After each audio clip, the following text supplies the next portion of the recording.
بسم اللہ الرحمن الرحیم۔ آج ہم ڈاکٹر اسرار احمد کا بہترین بیان سننے والے ہیں، جس میں وہ نظر بد کی حقیقت کو واضح کرتے ہیں۔ اسلام میں نظر بد کو کس نظر سے دیکھا جاتا ہے اور اس سے بچنے کے لیے ہمیں قرآن اور حدیث کیا راہ دکھاتی ہیں، یہ سب جاننے کے لیے اس ویڈیو کو آخر تک ضرور دیکھیے گا۔ جو مکی دور ہے، بالکل اس کا ابتدائی زمانہ، سورہ نون کے آخر میں جو مذکور ہے کہ یہ کوشش کی گئی تھی کہ کچھ ایسے لوگوں کے ذریعے سے کہ جن کی قوت ارادی ان کی نگاہوں میں بہت مرتکز ہو جاتی ہے، یہ عملیات میں ایک خاص معاملہ یہ بھی ہوا کرتا تھا، اور اب بھی شاید کچھ لوگ یہ پریکٹس کرتے ہیں کہ اگر باقاعدہ ریاضت کر کے اپنی نگاہوں میں ایک خاص قسم کی تاثیر پیدا کر لی جائے، بلکہ مولانا امین حسن اصلاحی صاحب نے اس کا تذکرہ کیا تھا ایک مرتبہ جب زمانہ طالب علمی میں نے 2 تربیت گاہیں منعقد کی تھیں، اور اس میں درس قرآن مولانا اصلاحی صاحب نے دیا تھا کہ آج کل بھی بعض لوگ یہ کرتے ہیں کہ رات کے پچھلے پہر اٹھ کر نہا دھو کر سفید براق کپڑے پہن کر پھر بیٹھتے ہیں اور کسی بالکل سفید کاغذ پر ایک چھوٹا سا نقطہ لگاتے ہیں اور پھر نگاہوں کو اس پر جمانے اور مرتکز کرنے کی مشق کرتے ہیں۔ کتنی دیر تک پلک جھپکے بغیر آپ اس نقطے کو دیکھ سکتے ہیں۔ اگر یہ مشق کی جائے، یہ ایکسرسائز کی جائے، یہ ریاضت کی جائے تو آنکھوں میں ایک ایسی چمک پیدا ہو جاتی ہے کہ اگر گھور کر کسی کو دیکھا جائے تو اس کی قوت ارادی کو آپ مزمحل کر سکتے ہیں، وہ ایک دم دبا ہوا محسوس کرے گا اور آپ کا غلبہ اس کے اوپر ہو جائے گا نفسیاتی اعتبار سے۔ اسی طریقے کا کوئی عمل تھا جو نبی اکرم صلی اللہ علیہ وسلم پر بھی آزمایا گیا تھا۔ لَيَزْلَقُونَكَ یہ آیا ہے سورہ نون کے آخر میں، بِأَبْصَارِهِمْ لَمَّا سَمِعُوا الذِّكْرَ، یہ لوگ چاہتے ہیں کہ اپنی نگاہوں کے ذریعے سے آپ کو پھسلا دیں، آپ کے قدم ڈگمگا دیں، آپ کی قوت ارادی کو کچل دیں۔ لَمَّا سَمِعُوا الذِّكْرَ وَيَقُولُونَ إِنَّهُ لَمَجْنُونَ، جس وقت کہ سورہ نون کے آغاز میں بھی آیا ہے تذکرہ کہ حضور کو کہا گیا کہ آپ کو جنون کا کوئی عارضہ ہو گیا ہے یا آپ پر کوئی آسیب آ گیا ہے، اور آخری آیت بھی جو ہے وہ آخری حصے میں پھر اسی کا یاد آیا، وَإِنَّهُمْ لَيُزْلِقُونَكَ بِأَبْصَارِهِمْ لَمَّا سَمِعُوا الذِّكْرَ وَيَقُولُونَ إِنَّهُ لَمَجْنُونٌ وَمِن شَرِّ حَاسِدٍ إِذَا حَسَدَ، اور حسد کرنے والے کے حسد سے جبکہ وہ حسد کرے۔ اب حسد کے ساتھ ہی نوٹ کر لیجئے، اگرچہ یہاں تو مذکور نہیں ہے، یہ نظر کا لگ جانا، عین العین حق، بعض روایات میں آیا حضور نے فرمایا اس کے اندر اثر ہے۔ انسان کسی حاسدانہ نگاہ کے ساتھ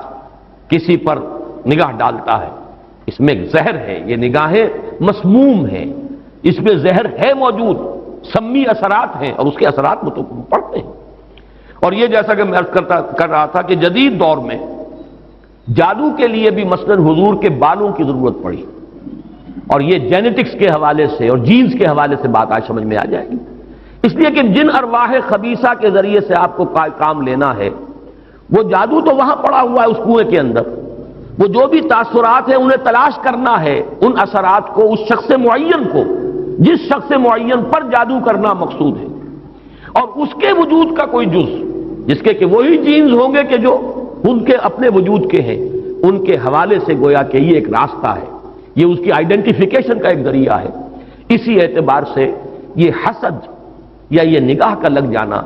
میں سمجھتا ہوں کہ آج کی فزکس اگر تھوڑی سی بھی آپ پڑھیں تو ریڈیشنز نگاہ پار ہو جاتی ہے انسان کے، ایسی بھی تو ریز ہے نا، ایکس ریز کیا ہے، آپ کے وجود میں سے گزر جاتی ہے، یہ ultraviolet infrared rays, یہ تمام کی تمام ایکس ریز، یہ کیا ہے،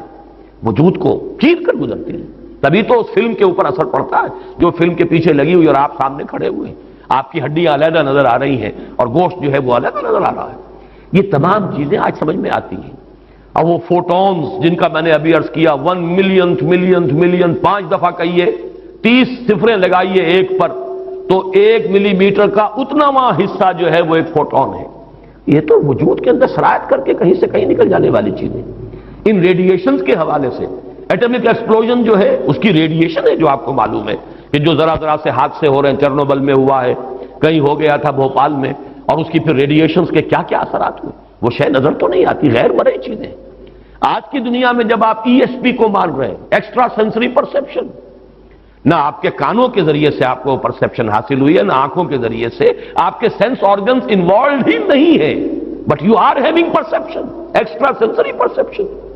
اسی طریقے سے ٹیلی پیتھی ہو رہی ہے، ایک بات آپ اپنے دل کے اندر، اپنے ذہن کے اندر جماتے ہیں، مرتکز کرتے ہیں، اور جس شخص کے ساتھ آپ چاہتے ہیں رابطہ، اس تک اس بات کو منتقل کر دیتے ہیں۔ یہ سب کچھ کیا ہے؟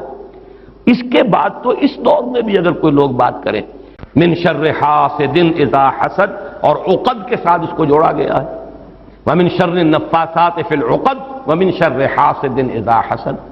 لیکن محض ردیف یا قافیہ یا فواصل کی رعایت سے قرآن میں کچھ نہیں ہے،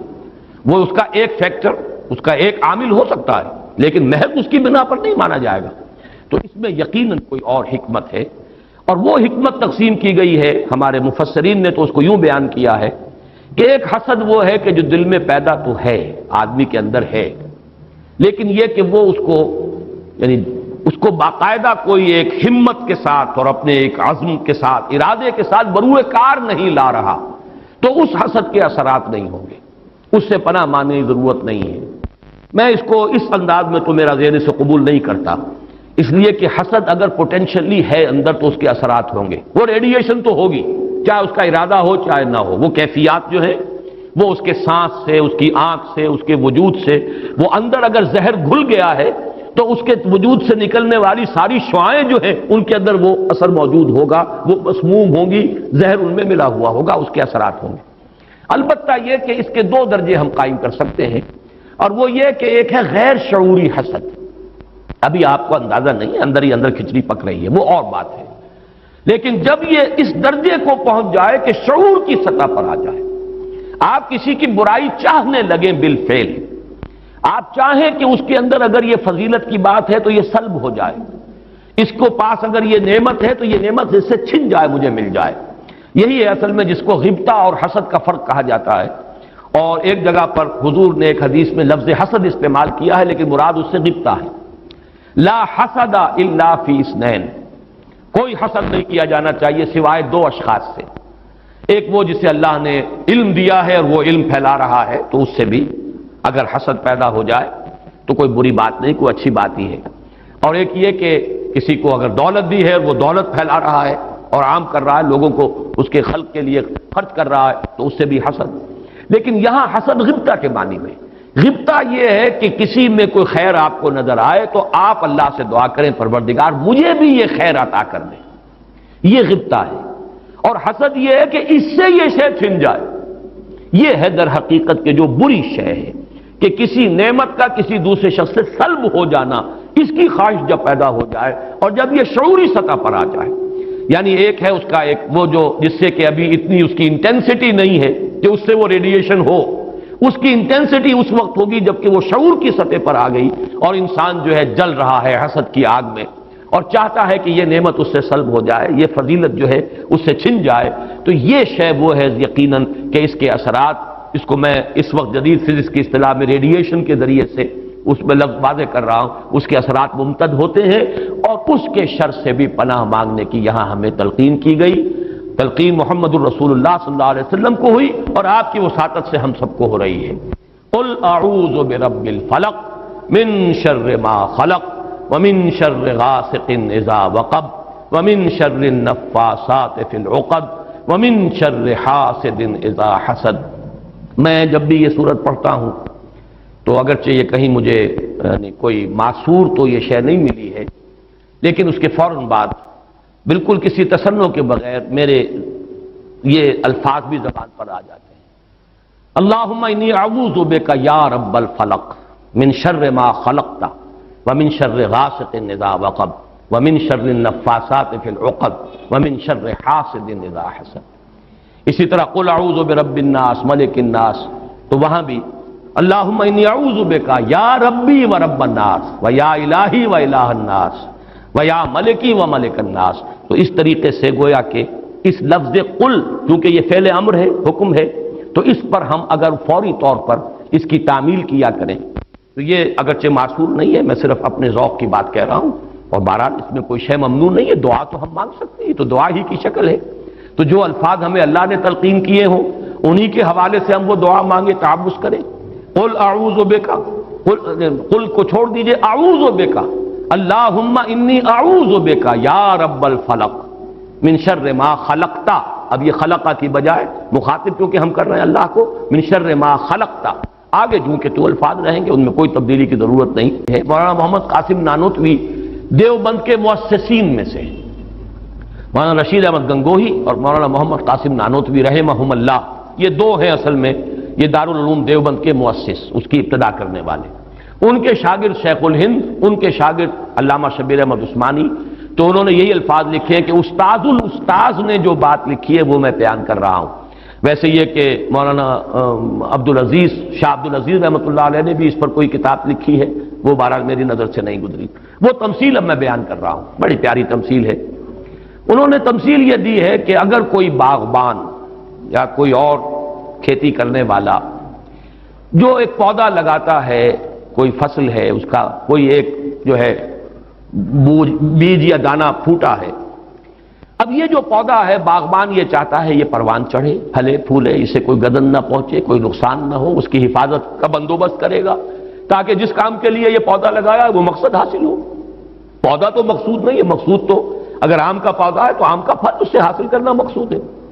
تو چار قسم کی اس کے اوپر آفات آ سکتی ہیں. پہلی آفت مثلاً حیوانات، جو سبزی خور حیوان ہے وہ اسے کھا نہ جائے،